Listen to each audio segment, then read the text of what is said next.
今日我哋用上一條片嘅開箱材料嚟做一幅風景畫。首先我哋選出啱用嘅顏色，因為我要做示範。咁佢原嚟材料包嘅墊呢有啲太細，唔夠穩陣，所以我換咗個我自己嘅。首先呢張係底部啦，咁就要揀得比較圓熟，唔好太硬，如果唔係好難入針啊。我準備做完之後呢，會用呢個畫框去裝裱佢，所以按照呢個方形就係見光面積啦。都可以用珠針固定佢㗎。通常風景畫呢會有天空、草地、河流呢啲元素，我哋留多啲天空嘅面積啊。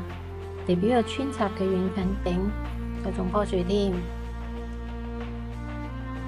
蜿蜒流過嘅河流，我哋可以計下時間㗎，睇下呢幅畫要用幾多時間啦。上一條片我哋都有講過啊，呢個材料包嘅藍色同紫色呢，非常適合攞去做天空啊。咁呢度我就揀咗3隻唔同嘅藍色，同埋2種唔同嘅紫色去做佢主體色。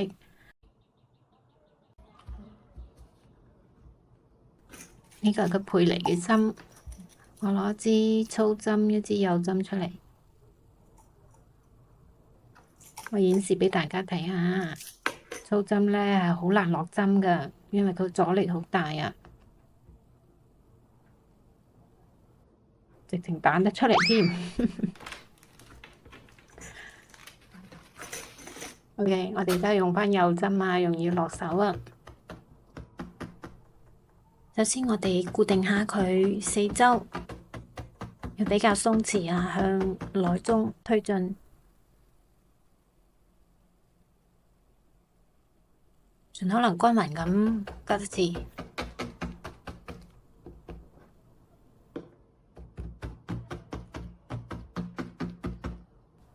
天色鋪咗之後呢，我哋嚟鋪河流嘅倒影色。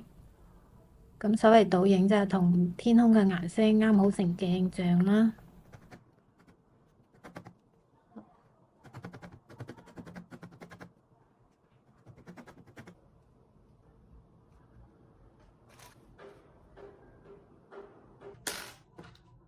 咁我哋就按照天空嘅排序啊，啱好相反㗎。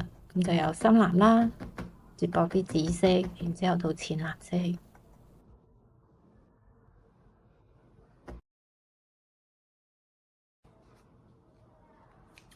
呢個材料包有啲好靚嘅綠色，可以做草地啊。我揀咗呢4隻顏色，分別由深嘅、中嘅同埋淺色去做遠中近景，仲有隻芥末黃去做點綴。我哋先鋪中間顏色啊，然之後鋪深色嘅前景。遠處呢，因為睇得已經唔係好清楚啦，所以我哋用隻淺綠色去鋪，有種朦朧嘅效應啊。先固定兩邊，然之後向中間推進，然之後剪出條河流嘅大概輪廓，將啲草呢沿住個河岸收邊。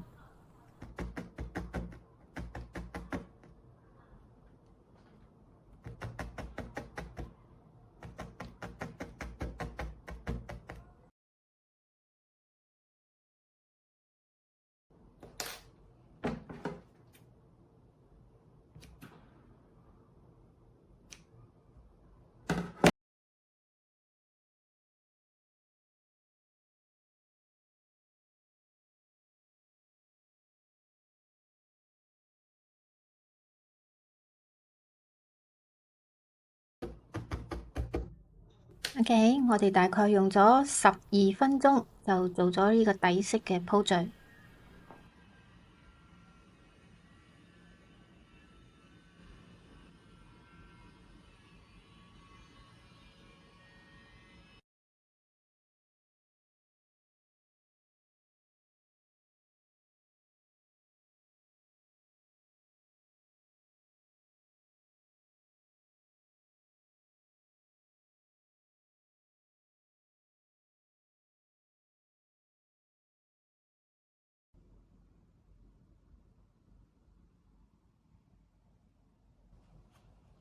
而家我哋為呢幅畫進一步添加細節，例如遠處嘅樹啦、近處嘅草嘅細節，以及豐富一下河流嘅顏色。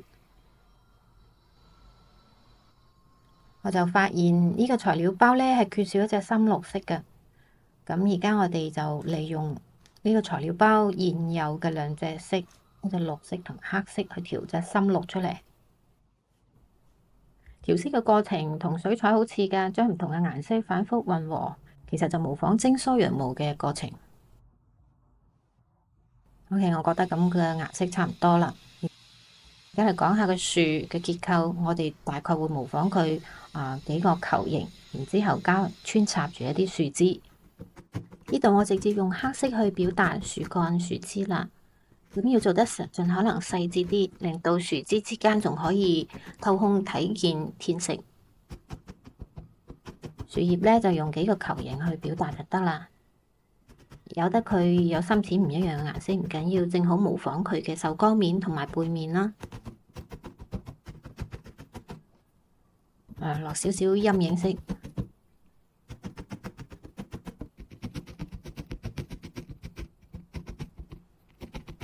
再用同樣嘅材料點綴啲灌木，等個場景唔好咁孤獨嚇。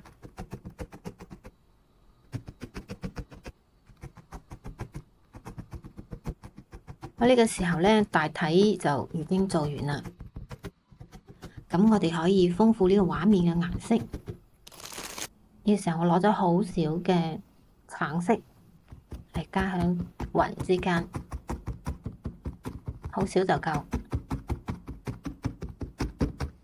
當然啦，仲有對應嘅水嘅倒影都會有啲橙色。再用啲深綠色去描述一下草地嘅厚度，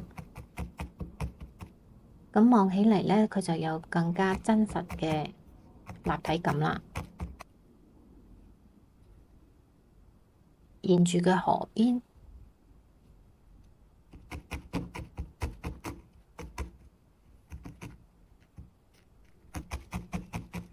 嗱，咁樣係咪草就有佢嘅高度同厚度啦？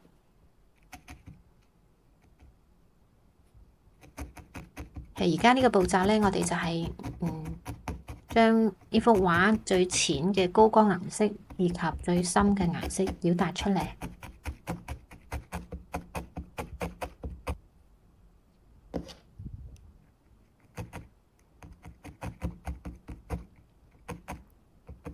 其實呢成幅畫呢，用到嘅羊毛都非常少㗎，表達佢嘅厚度唔一定真係厚鋪㗎嚇，我哋可以用顏色去表達。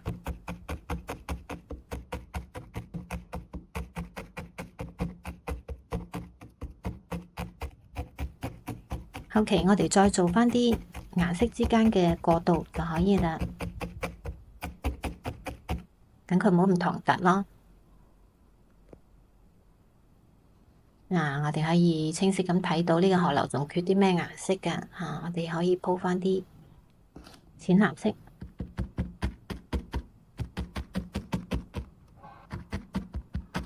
做好過渡。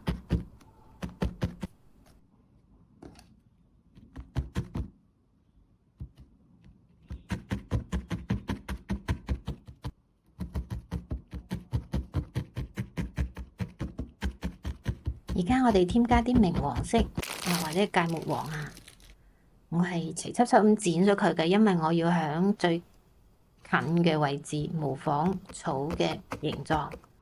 我哋肯定係睇唔到遠處嘅草具體係咩形狀㗎啦，係咪？所以我哋可以表達嘅就係近處草嘅形狀，稍微有啲流向啦，唔好直不甩咁。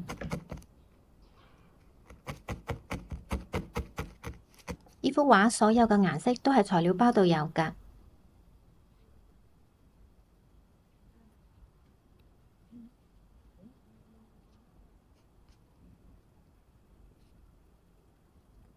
表達一塊草地呢，就唔需要一條一條草去勾勒㗎，只需要喺近處做啲細節嘅表達就可以啦。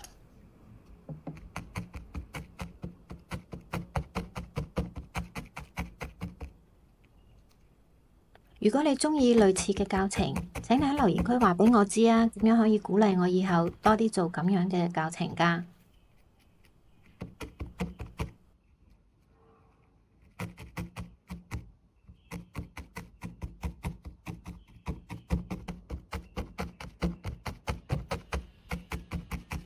喺旁邊嘅摸摸話：哇，好靚幅畫，婆婆。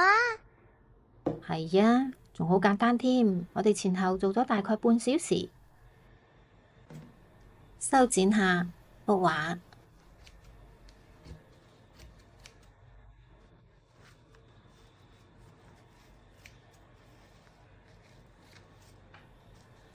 我每次都會將呢啲用剩嘅毛收埋一齊。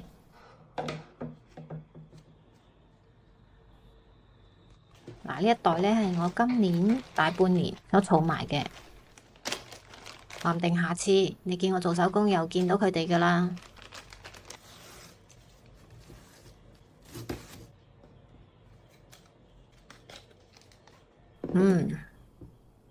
啲纖維透晒落底啦，黐得好緊啊！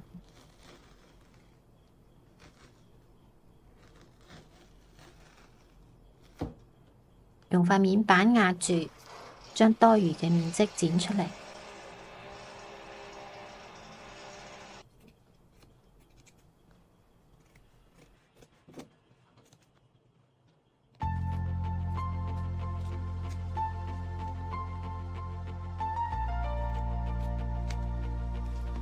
呢啲毛都唔好放過，收埋佢，以後有用㗎。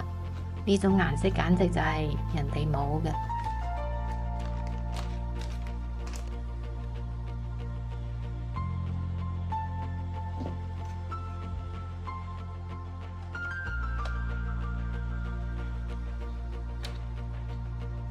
OK，大功告成啦！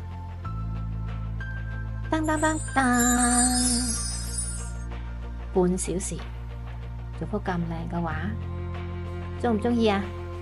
點讚啦，訂閱啦，多謝大家！